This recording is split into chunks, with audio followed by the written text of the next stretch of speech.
Retornamos nuevamente, amigos televidentes, a este programa Escritorio. Miren, hay una información internacional que debemos de prestarle mucha atención.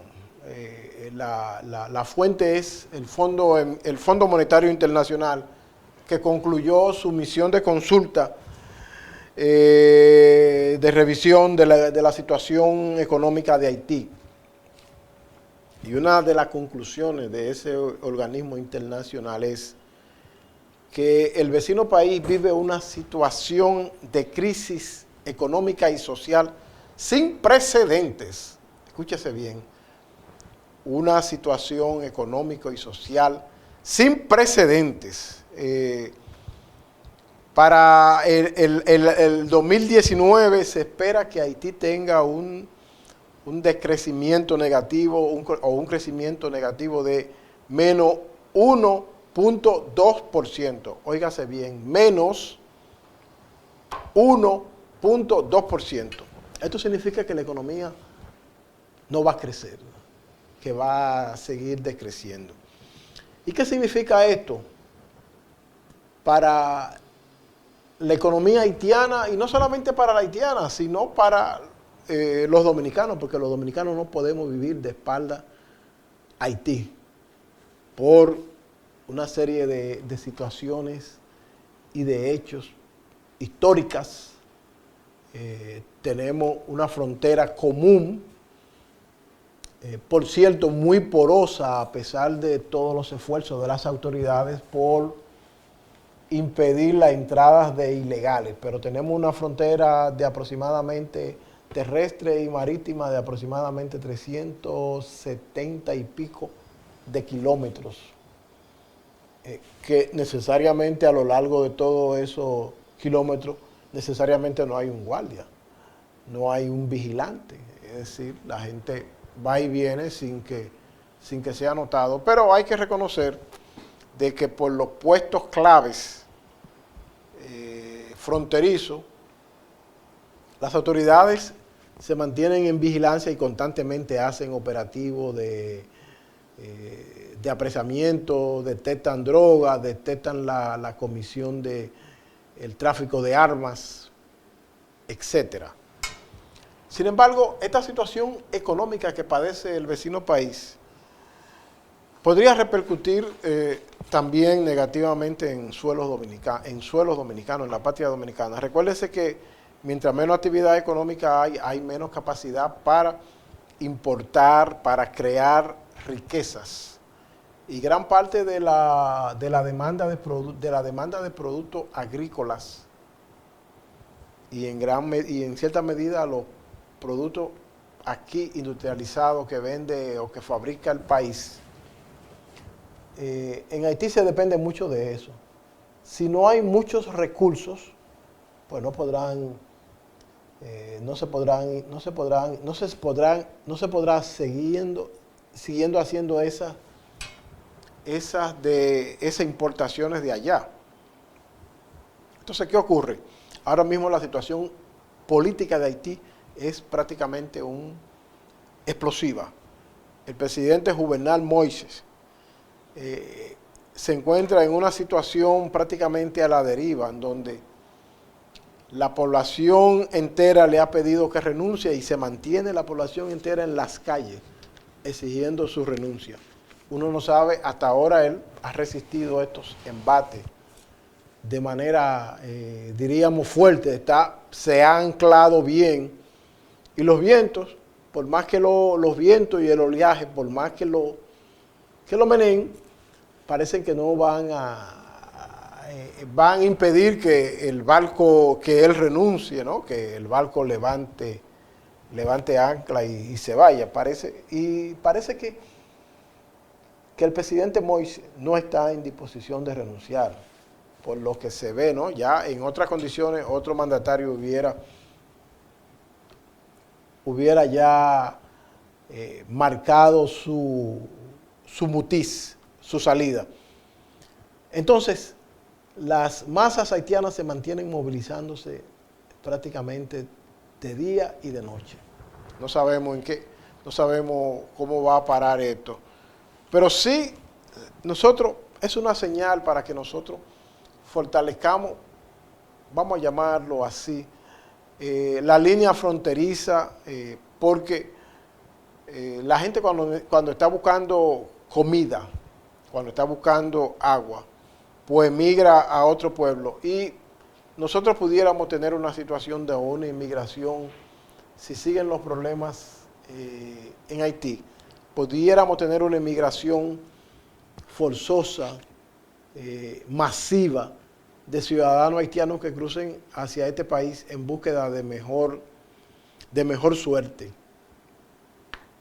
Por lo tanto, hay que mantenerse alerta, y yo pienso que si esto ocurre, y aún si no ocurriera, yo creo que el país debe de buscar algún tipo de ayuda internacional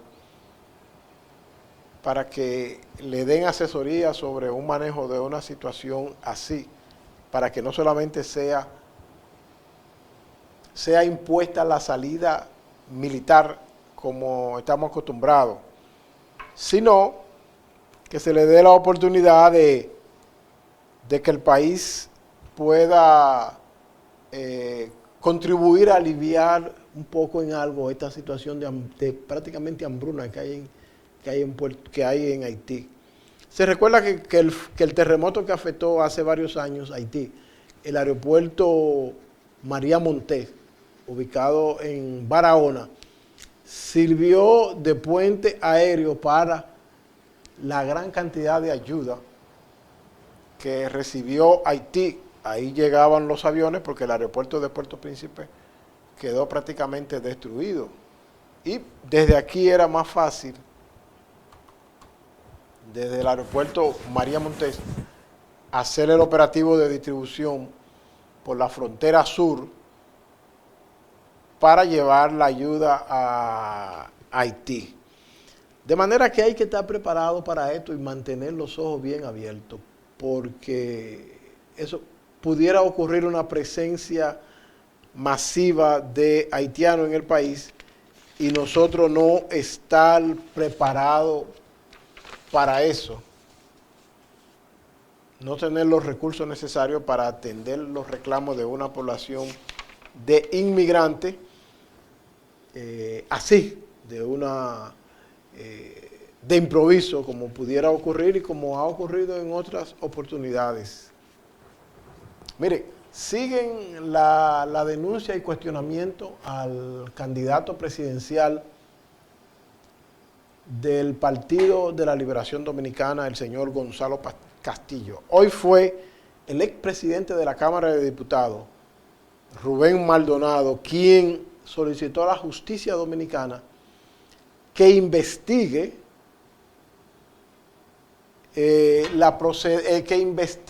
la denuncia hecha por Alicia Ortega en su programa El Informe con Alicia, en la cual, según ella, se expusieron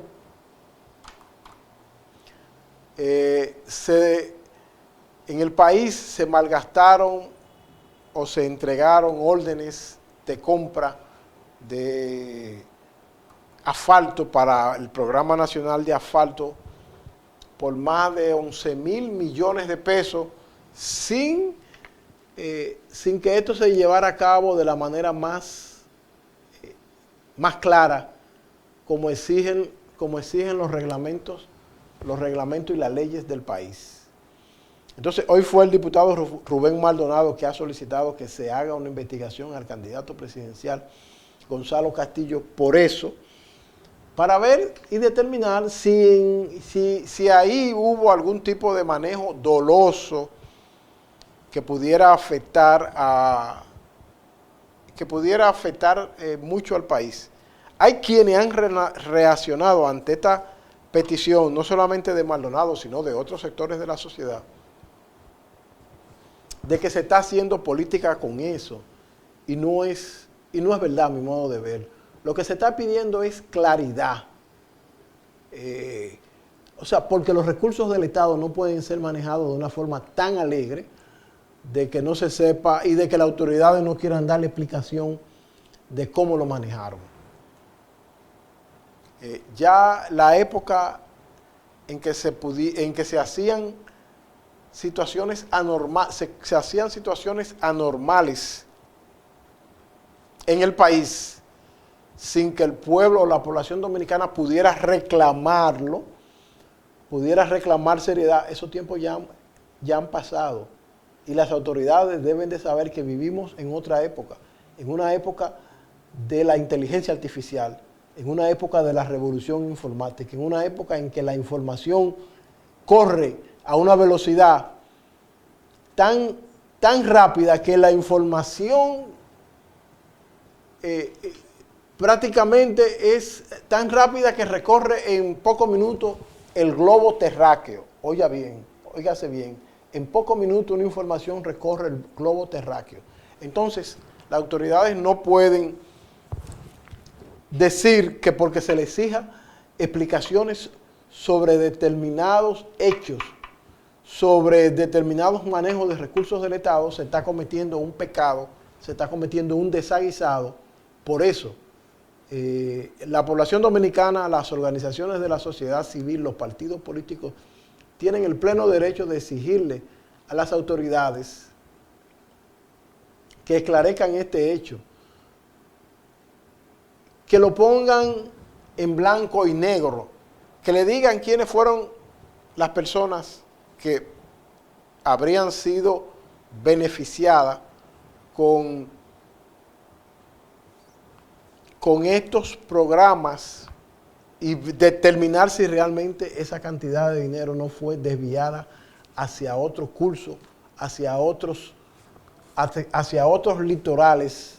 Ya en plena campaña del Partido de la Liberación Dominicana por la nominación presidencial antes del 6 de octubre, se decía que esos fondos fueron desviados para favorecer a Gonzalo Castillo.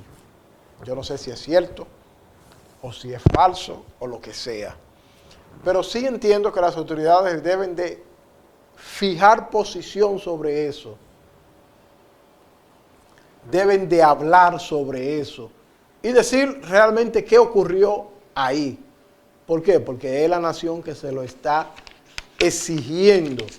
Es el pueblo dominicano que quiere ver transparencia y claridad en todos los hechos, donde intervenga el dinero y los recursos del Estado. Mire, hoy se conmemora, hoy es el día en que se conmemoró el Día Internacional de la No Violencia contra la Mujer.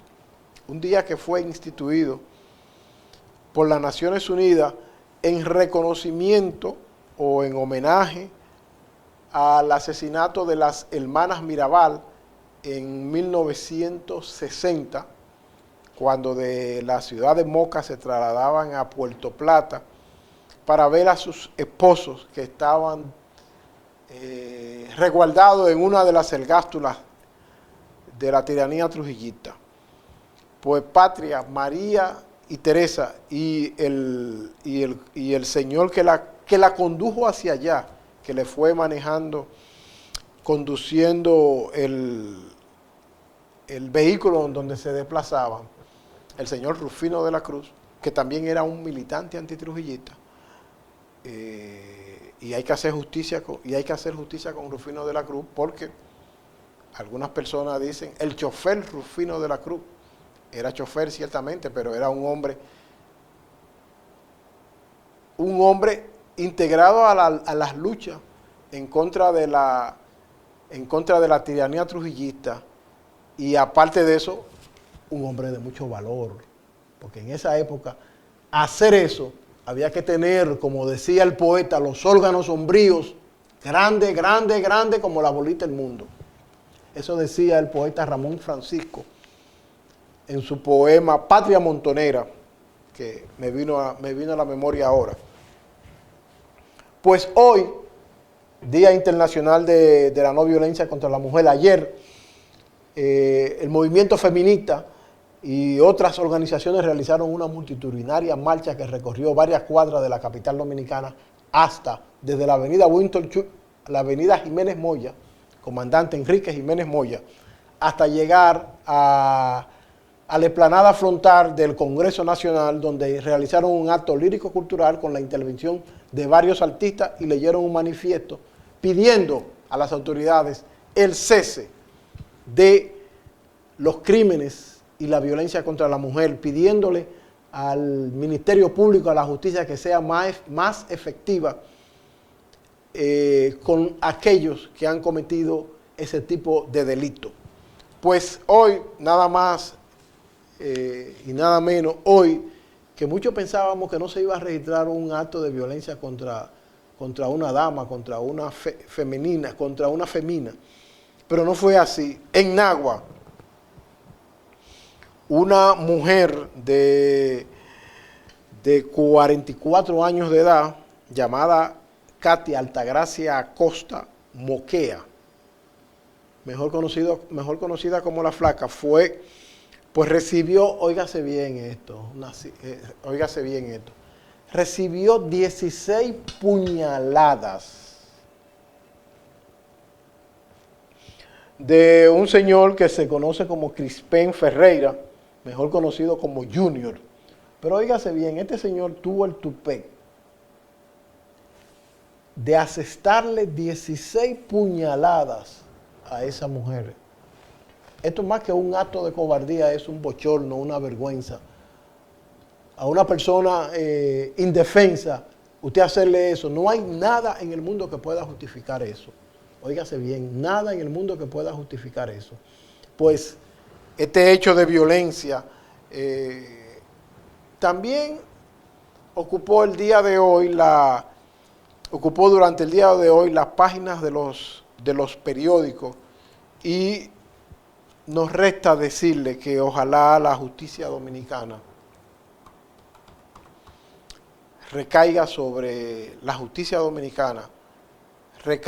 este señor Junior, ese tal Junior de Nagua, para que pague por el castigo, por el hecho que cometió, y que esa sentencia sirva de ejemplo para disuadir la conducta de otros ciudadanos que tienen la intención de agredir a su compañera.